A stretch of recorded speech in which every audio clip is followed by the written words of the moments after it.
Hello dear students, नंद academy के YouTube channel में आपका बहुत बहुत स्वागत। डियर स्टूडेंट्स, पिछले वीडियो में हमने आपसे आमाशय में पाचन के बारे में बातचीत किया।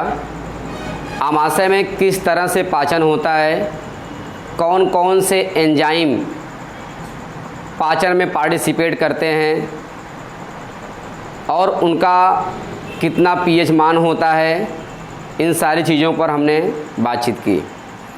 जितने भी टॉपिक्स हम आप डिस्कस कर रहे हैं, ये सभी टॉपिक्स बहुत ही महत्वपूर्ण हैं, इनको आपको विशेष ध्यान देना है। तो आइए आज के हम टॉपिक पर बात करते हैं। ये हमारा छोटी आंत में पाचन, ये हमारा टॉपिक जो है, ये छोटी आंत में पाचन। अब छोटी आंत में पाचन किस प्रकार से होता है, इनके बारे में हम आपसे बात करते हैं। देखेंगे, जब भोजन आमाशय से आपका ग्रहणी में चलता है तो उसी दौरान ये आमाशय में जो आपका 3 से 4 घंटे तक भोजन आपका रहता है, उसमें क्रमाकुंचन और मंथन गतियों के द्वारा ये लुगदी फार्म में लुगदी के रूप में परिवर्तित हो जाते हैं और भोजन जो होता है लेई जैसा भूरा हो जाता है। इसे हम काइम नाम देते हैं।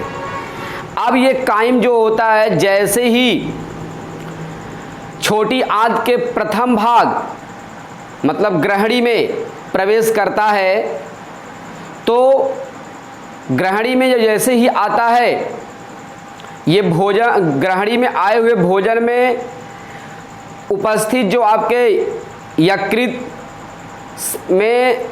यकृत से निकलने वाले पित्त रस और अग्नाशय से निकलने वाले अग्नाशयी रस, ये दोनों आकर के उस काइम में अर्थात उस ग्रहणी में भोजन के साथ मिक्स हो जाते हैं।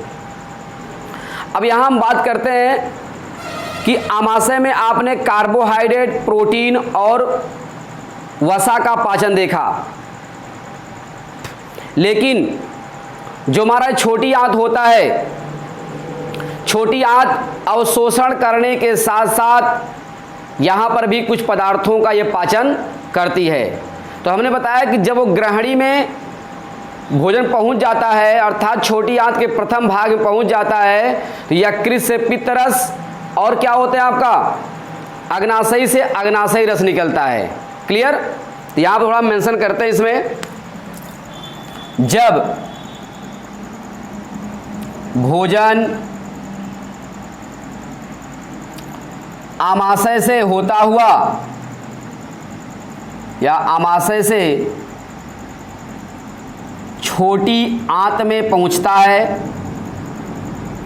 छोटी आंत के ग्रहणी भाग में पहुंचता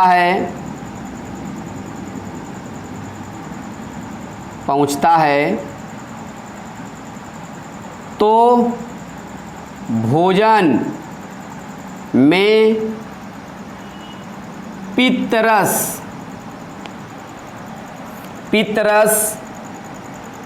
जो यकृत से निकलता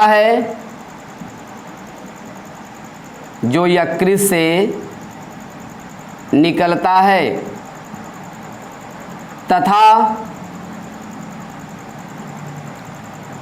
तथा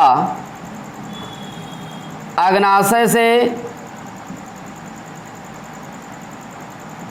अग्नाशयी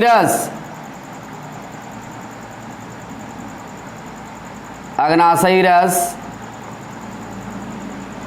ग्रहणी में उपस्थित भोजन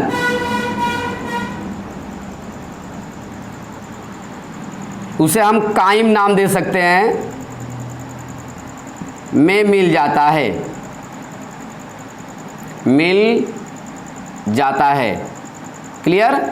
ये ग्रहणी जो है हमारा, ये छोटी आंत का प्रथम भाग होता है। ग्रहणी छोटी आंत का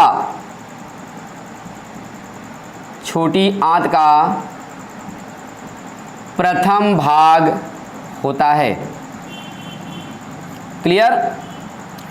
अब इसमें जो हमारा ये यकृत से निकलता है कौन सा पित्त रस और अग्नाशय से अग्नाशयी रस, ये ग्रहणी में उपस्थित भोजन दैट मीन्स काइम के साथ मिक्स कर जाते हैं। अब यहाँ पर हम थोड़ा बात करेंगे कि जो हमारा यकृत से निकलने वाला पित्त रस होता है उसमें क्या क्या कौन कौन से कंपोजिशंस पाए जाते हैं। क्लियर? तो यहाँ पर हमारा पित्त रस होता है, ये पित्त रस, इस पित्त रस में जो हमारा पित्त रस होता है ये आपका क्षारीय प्रकृति का होता है। कैसा होता है? ये क्षारीय प्रकृति का होता है। क्यों होता है क्षारीय प्रकृति का? क्योंकि इसका पीएच मान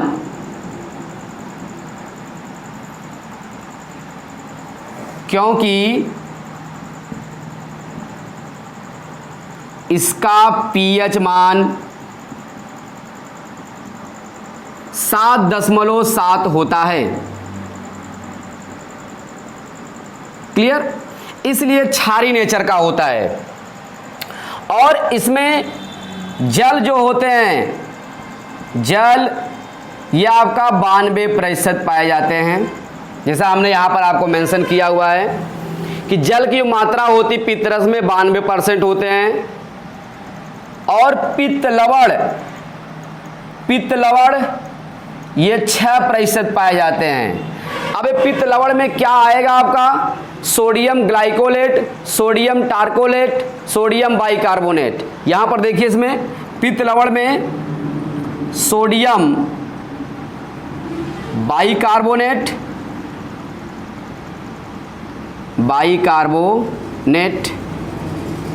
कमा सोडियम ग्लाइकोलेट,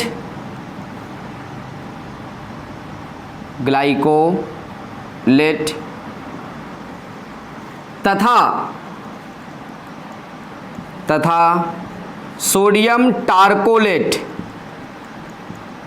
ये आपके पित्त लवण होते हैं जो 6% पित्त रस में पाए जाते हैं। इनके अतिरिक्त इनमें पित्तवर्धक, अब पित्तवर्धक क्या होते हैं आपका? बिलिरुबिन और बिलिवर्डिन। ये आपका रंगा पदार्थ होते हैं जो आपके पित्त रस में उपस्थित होते हैं और इनकी मात्रा जो होती है 0.3% पाई जाती है। अब हमारा जो बिलिरुबिन और बिलिवर्डिन होता है, इन्हीं की उपस्थिति के कारण पित्त रस हरे रंग का हल्का पीला क्षारी जैसा पदार्थ होता है, द्रव होता है। क्लियर? जो हमारे पित्तवर्धक होते हैं इसमें कौन कौन होते हैं? बिलिरुबिन तथा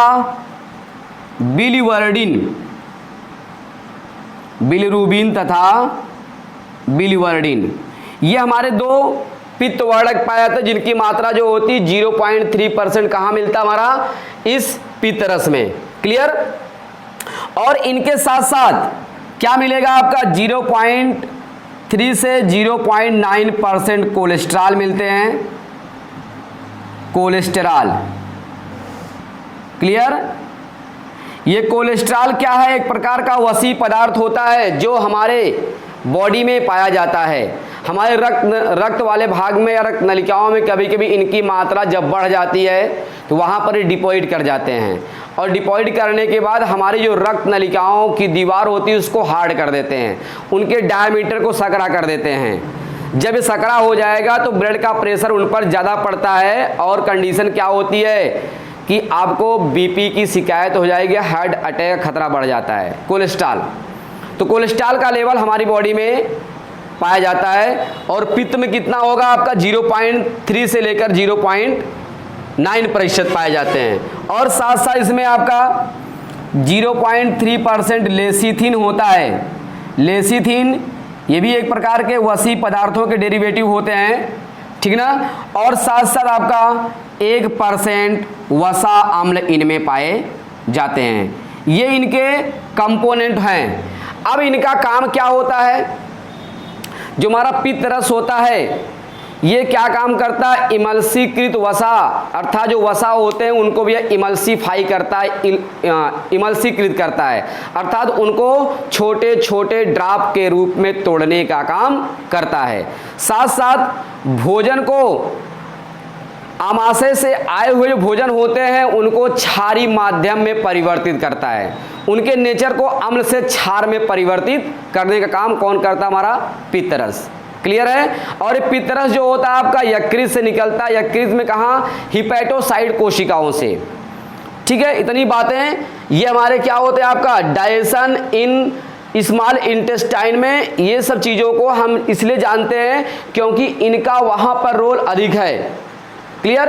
तो जो आपका ये आमाशय से टूटा हुआ आपका वसा होता है, उस वसा को ये इमल्सीकृत करता है, अर्थात इमल्सीफाई करता है, उसको ड्रॉप के रूप में तोड़ने का काम करता है। अब इसमें हम दूसरी बात तो जिक्र किया था आपसे, और दूसरी बातें कौन सी होती हैं, अग्नाशयी रस। आइए देखिए इसके बारे में।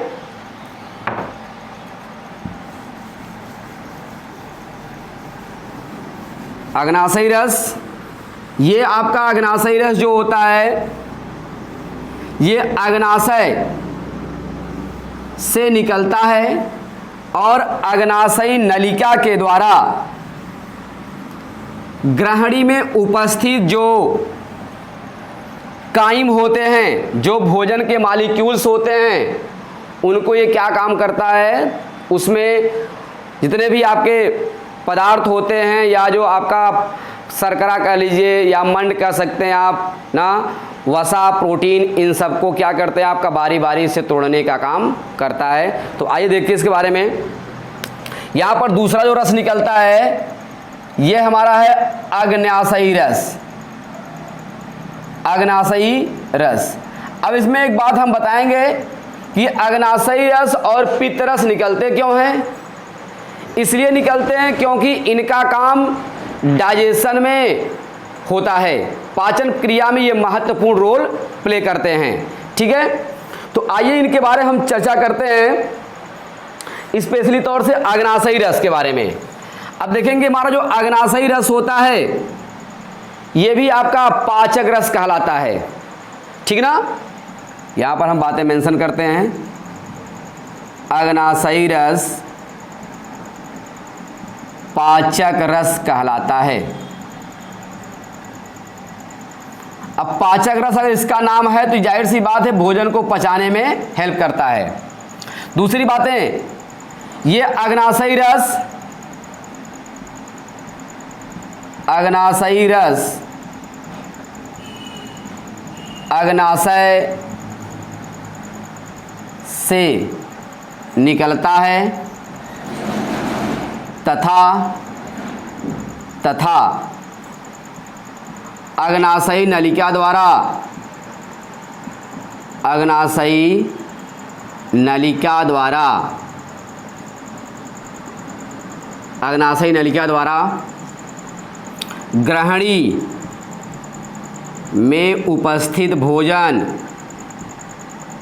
ग्रहणी में उपस्थित भोजन जिसे हमने नाम रखा था काइम, जो भूरे रंग का होता है, भोजन में मिल जाता है।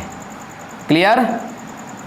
अब देखेंगे जब ये मिल जाएगा तो उस अग्नाशयी रस में क्या क्या पाए जाते हैं, कौन कौन से एंजाइम उसमें उपस्थित होते हैं, इन सारी बातों को यहाँ पर हम जिक्र करते हैं।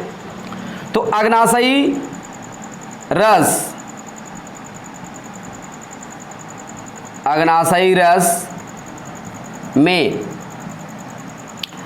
96% जल और शेष 4% पाचक enzyme,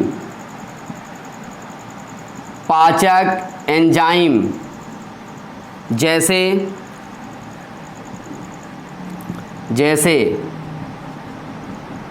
trypsin, chymotrypsin, trypsin, chymotrypsin, इसे हम नाम देते हैं प्रोटीन पाचक एंजाइम है ये। ठीक है, ट्रिप्सिन, काइमोट्रिप्सिन ये प्रोटीन पाचक एंजाइम होते हैं। एमाइलॉप्सिन या एमाइलेज भी हम नाम दे सकते हैं, एमाइलेज, ये कार्बोहाइड्रेट पाचक एंजाइम होते हैं। कार्बोहाइड्रेट पाचक एंजाइम, क्लियर। तथा स्टीएफ्सिन,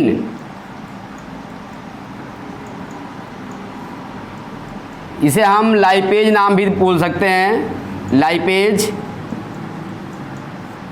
ये क्या होता है आपका वसा पाचक एंजाइम, वसा पाचक एंजाइम होते हैं, क्लियर। और साथ साथ में आपका न्यूक्लिक आम्ल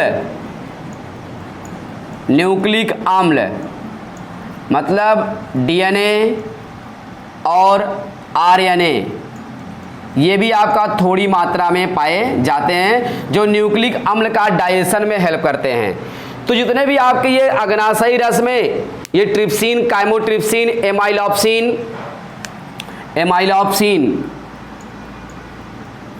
एमाइलॉप्सिन या एमाइलेज, स्टीएफ्सिन, जितने भी आते हैं ये सभी आपके भोजन को पचाने वाले एंजाइम होते हैं, क्लियर। ये सभी लोग यहाँ पर इस अग्नाशयी रस में पाए जाते हैं। एक बात इसमें और, अग्नाशयी रस का पीएच मान, अग्नाशयी रस का पीएच मान 7.5 से 8.2 होता है, अर्थात यह भी क्षारीय प्रकृति का होता है। कौन? अग्नाशयी रस, क्लियर है। अब ये अग्नाशयी रस और आपका पित्त रस ये दोनों आपका काइम के साथ मिक्स कर जाते हैं और उनमें उपस्थित जो भोजन के मॉलिक्यूल होते हैं उन पर अपना ये रिएक्शन देना शुरू करते हैं। ये सारी प्रक्रियाएं, यकृत से निकलने वाला पित्त रस और अग्नाशय से निकलने वाला अग्नाशयी रस, ये दोनों प्रक्रियाएं जो होती हैं छोटी आंत के फर्स्ट भाग यानी ग्रहणी में हो जाती हैं, क्लियर। अब इसमें देखिए, जब ये ग्रहणी में पहुंचती हैं तो ग्रहणी में जब मिलती हैं तो ग्रहणी में उपस्थित भोजन के मॉलिक्यूल पर अपना रिएक्शन देती हैं। कौन कौन सा रिएक्शन देंगी उसको हम यहाँ पर चर्चा करते हैं। आइए देखते हैं इसके बारे में। अब देखेंगे हमारा ये भोजन में जब आपका ये अग्नाशयी रस और ये पित्त रस ये दोनों मिल जाते हैं तो भोजन के में उपस्थित जो मॉलिक्यूल्स होते हैं वो तोड़ने लगते हैं और इनका नेचर जो होता है अम्ल से क्षार में कन्वर्ट हो जाता है, ठीक है। अब आइए इसमें हम बात करते हैं सबसे पहले अग्नाशयी रस में उपस्थित प्रोटीन पाचक एंजाइम, प्रोटीन पाचक एंजाइम के बारे में, क्लियर। ये हमारा जो प्रोटीन पाचक एंजाइम होता है ये अग्नाशयी रस में पाए जाते हैं और अग्नाशयी रस में आपका भैया क्या होता है, ट्रिप्सिन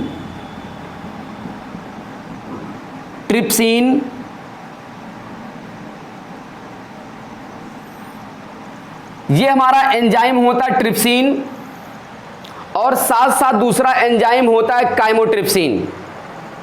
ये ट्रिप्सिन और काइमोट्रिप्सिन जो होते हैं ये प्रोटीन पाचक एंजाइम कहलाते हैं।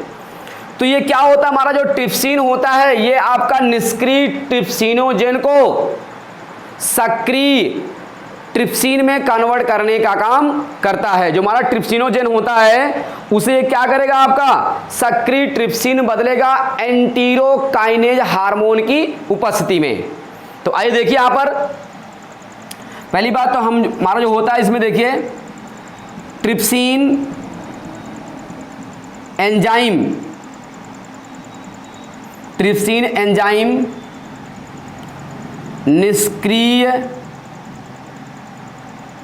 निष्क्रिय ट्रिप्सिनोजेन को सक्रिय ट्रिप्सिन में परिवर्तित करता है, परिवर्तित करता है। किस हार्मोन की उपस्थिति में? ये स्पेशली जो होता है एंटीरोकाइनेज,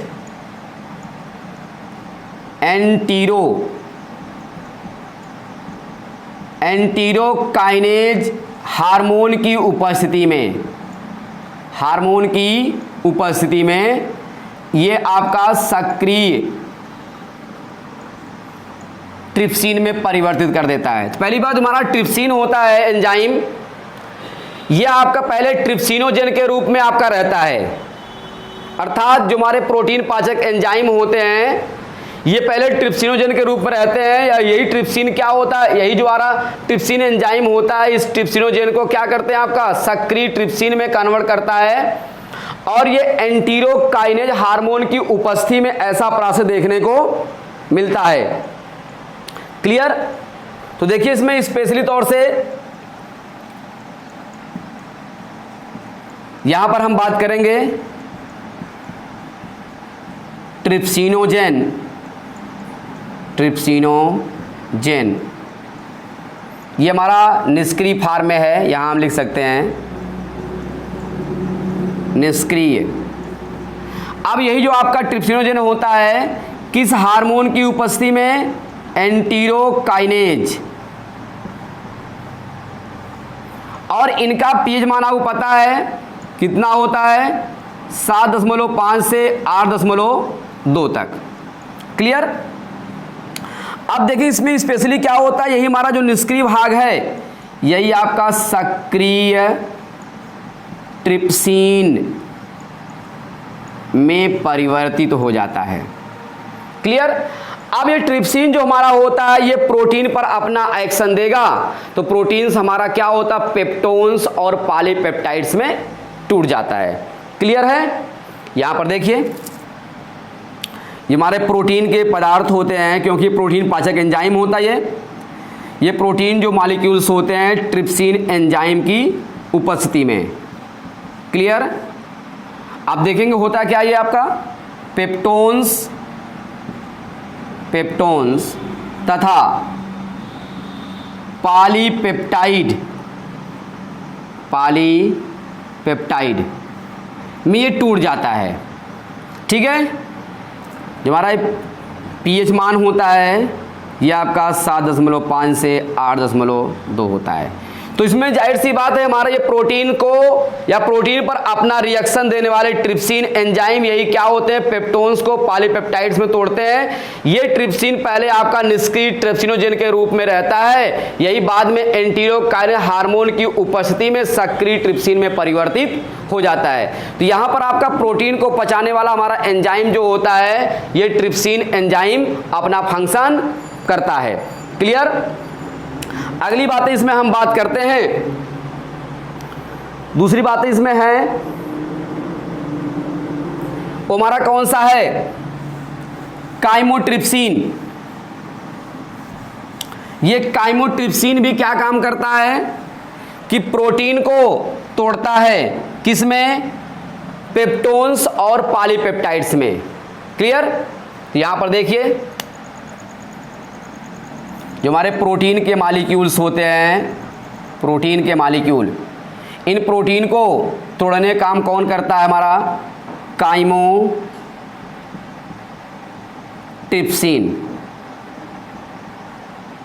काइमोट्रिप्सिन। ये किस्म तोड़ेगा आपको पेप्टोन्स तथा पॉलीपेप्टाइड्स। इस तरह से हमारे प्रोटीन के मॉलिक्यूल का विखंडन हो जाता है, प्रोटीन के मॉलिक्यूल जो होते हैं आपका टूट जाते हैं। क्लियर है? अब हमारा ये काइमोट्रिप्सिन पहले जो होता है निष्क्रिय काइमोट्रिप्सिनोजेन के रूप में रहता है।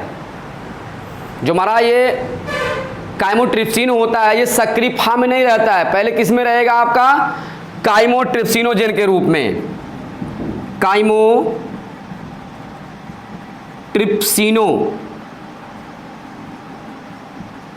काइमोट्रिप्सिनोजेन के रूप में रहता है,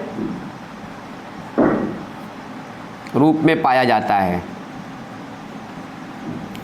और बाद में यही क्या होता है आपका सक्रिय फॉर्म में हो जाता है।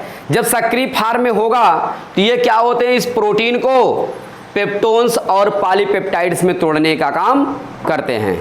आइए इसमें अगली बातें हम डिस्कस करते हैं आपसे। कार्बोहाइड्रेट पाचक एंजाइम। कार्बोहाइड्रेट पाचक एंजाइम क्या होते हैं? कार्बोहाइड्रेट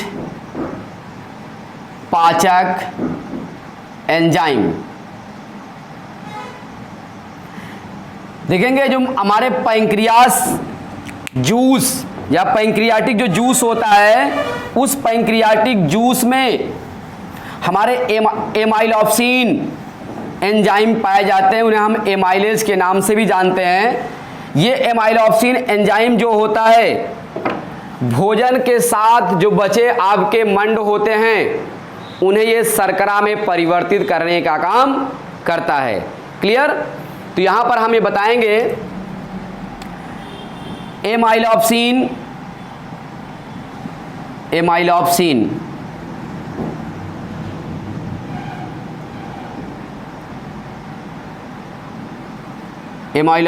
एंजाइम अग्नाशयी रस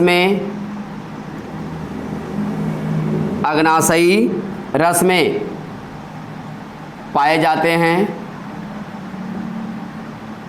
पाए जाते हैं, जो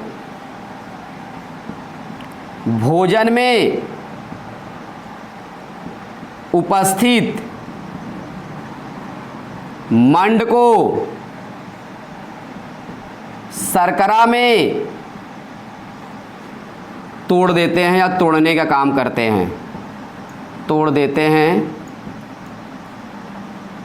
क्लियर? या क्या करते हैं, इसको तोड़ने का कार्य करते हैं। क्लियर? तो देखिए हमारा जो मंड होता है, जिसे हम स्टार्च कहते हैं। स्टार्च क्यों? क्योंकि ये प्लांट में उपस्थित जो आपका मंड होता है वो स्टार्च फॉर्म में ही स्टोर होता है।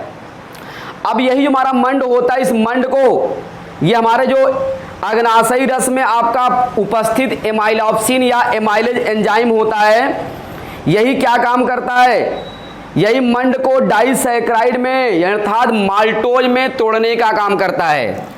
तो यहां देखेंगे जो हमारा मंड होता है, इस मंड जो होता है ये आपका माल्टोज में, माल्टोस या इसे हम शर्करा नाम दे सकते हैं, टूट जाता है। किस एंजाइम की उपस्थिति में? एमाइलेज या एमाइलोप्सिन। क्लियर? यही हमारा जो एमाइलेज या एमाइलोप्सिन होता है, जो आपका पैंक्रियाज जूस से निकलने वाले आपके एंजाइम होते हैं, यही एंजाइम क्या होता है, इस मंड को माल्टोस शर्करा में तोड़ने का काम करते हैं। क्लियर हुआ इतनी बातें? आगे हम इसमें डिस्कस करते हैं। अगला हमारा है वसा पाचक एंजाइम। वसा पाचक एंजाइम, और ये वसा पाचक एंजाइम भी कहाँ मिलता है आपका? अग्नाशयी रस में। देखिए इसमें वसा पाचक एंजाइम, वसा पाचक एंजाइम स्पेशली तौर से स्टेप्सिन या लाइपेज होते हैं, अग्नाशयी रस में पाए जाते हैं। अब ये हमारे जो अग्नाशयी रस में उपस्थित जो स्टेप्सिन या क्या होते हैं आपका पाए जाने वाले जो लाइपेज एंजाइम होते हैं, यही क्या काम करते हैं, भोजन के मॉलिक्यूल को तोड़ने का काम करते हैं। ठीक है? तो यहां पर किसको तोड़ेंगे? जो हमारा इमल्सीकृत वसा होता है, उसी इमल्सीकृत वसा को ये क्या काम करेगा? यहां देखिए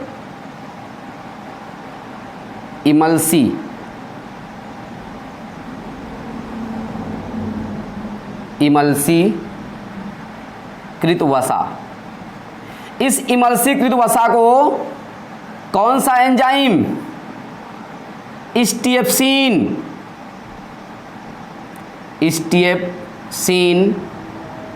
या लाइपेज। ये लाइपेज या स्टीएप्सिन जो हमारे एंजाइम होते हैं, ये इमल्सिक वसा को वसी अम्ल तथा ग्लिसरॉल में तोड़ देते हैं। क्लियर, बात समझ रहे हैं? अर्थात ये वसा पाचक एंजाइम होते हैं और हमारे अग्नाशयी रस में पाए जाते हैं। ये इमल्सिफाई जो आपका इमल्सिक जो वसा होता है उनको वसी अम्ल और ग्लिसरॉल में तोड़ने का काम करते हैं। मतलब जितने भी आपके एंजाइम होते हैं बारी बारी से उसको डाइजेस्ट करने का काम कर रहे हैं। अगला हमारा जो होता है वो कौन सा भाग है? न्यूक्लिक अम्ल का या न्यूक्लिक अम्ल का पाचन, या इसको हम नाम दे सकते हैं न्यूक्लिक पाचक एंजाइम, न्यूक्लिक अम्ल पाचक एंजाइम, न्यूक्लिक अम्ल पाचक एंजाइम। अब देखिए इसमें जो हमारा न्यूक्लिक अम्ल पाचक एंजाइम कौन से होते हैं? ये आपका न्यूक्लिक अम्ल जो हमारा डीएनए और आरएनए होता है, स्पेशली तौर से इस न्यूक्लिक अम्ल में क्या मिलता है आपका? DNA and RNA. ये हमारे डीएनए और आरएनए जो होते हैं ये एक प्रकार के न्यूक्लिक अम्ल हैं, और इन न्यूक्लिक अम्ल को भी न्यूक्लियेज नामक एंजाइम जो होता है न्यूक्लियोटाइड्स में तोड़ने का काम करता है। यहाँ पर देखेंगे भोजन में जो आपका उपस्थित न्यूक्लिक अम्ल होता है, इन न्यूक्लिक अम्ल को मतलब डीएनए और आरएनए को, इन डीएनए और आरएनए को तोड़ने काम कौन करेगा? न्यूक्लियेज। न्यूक्लियेज ये हमारा न्यूक्लियर एंजाइम जो होता है इसे न्यूक्लियोटाइड्स